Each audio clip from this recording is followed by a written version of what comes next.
আদালতে হাজির হয়ে এভাবেই ধর্ষণের ঘটনায় নিজের জড়িত থাকার অভিযোগ স্বীকার করেছেন 7 বছরের শিশু রামিসা হত্যা মামলার প্রধান আসামি সোহেল রানা। কিন্তু হত্যার কথা অস্বীকার করেছেন তিনি। বলেছেন ডলার নামের এক ব্যক্তি হত্যা করেছে রামিসাকে। আর এই বক্তব্যের পরপরই শুরু হয়েছে নতুন বিতর্ক। যে মামলায় এতদিন তাকে প্রধান আসামি হিসেবে দেখা হচ্ছিল, সেই সোহেল রানাই এবার আদালতে দাঁড়িয়ে হত্যার দায় চাপালেন অন্যের ওপর।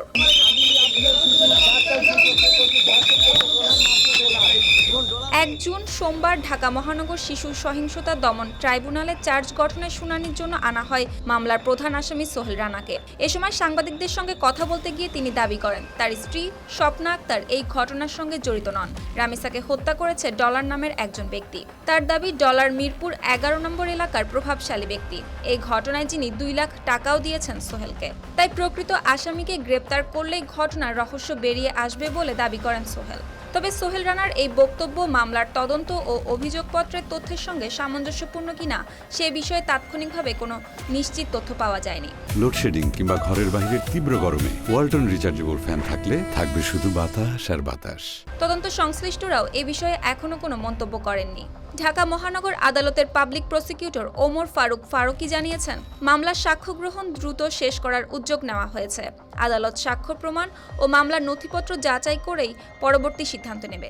পবিত্র ঈদের পরে আজকে প্রথম ঈদের অফিস খোলার দিন, সেজন্য আজকে এই মামলার অভিযোগ গঠন করা হয়েছে এবং অভিযোগের মধ্যে যেখানে আমাদের প্রসিকিউশনের পক্ষ থেকে উত্থাপন করা হয়েছে যে রামিসাকে কিভাবে রেপ করা হয়েছে এবং রেপ করার পরে তাকে কীভাবে হত্যা করা হয়েছে এবং তার কিভাবে তার শরীরগুলো কেটে বিচ্ছিন্ন করা হয়েছে এবং এই কিভাবে তার স্ত্রী তাকে সহায়তা করেছে এবং পরবর্তীতে এই হত্যা এবং রেপ এটাকে মুছে ফেলার জন্য এবং এটাকে গোপন করার জন্য সে কী ধরনের ব্যবস্থা গ্রহণ করেছে এবং সেটাও এই মামলায় আমরা উপস্থাপন করেছি এবং সেই জন্য তাদের বিরুদ্ধে আমাদের নারী শিশু নির্যাতন দমন আইনের 9(2) এবং 30 এবং দণ্ডবিধির 201 ধারায় তাদের বিরুদ্ধে চার্জ গঠন করা হয়েছে।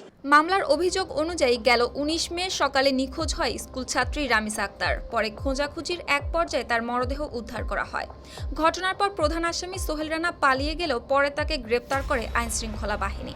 তদন্তে আসামিদের স্বীকারোক্তিমূলক জবানবন্দির বিষয়েও উল্লেখ রয়েছে, তবে সেখানে কোথাও ডলার নামের উল্লেখ করা হয়নি। ফলে সোহেল রানার দাবি কতটা সত্য আর তদন্তে উঠে আসা তথ্য কতটা শক্তিশালী সেই উত্তর মিলবে আদালতের পরবর্তী কার্যক্রম এবং বিচারিক প্রক্রিয়ার মধ্য দিয়ে।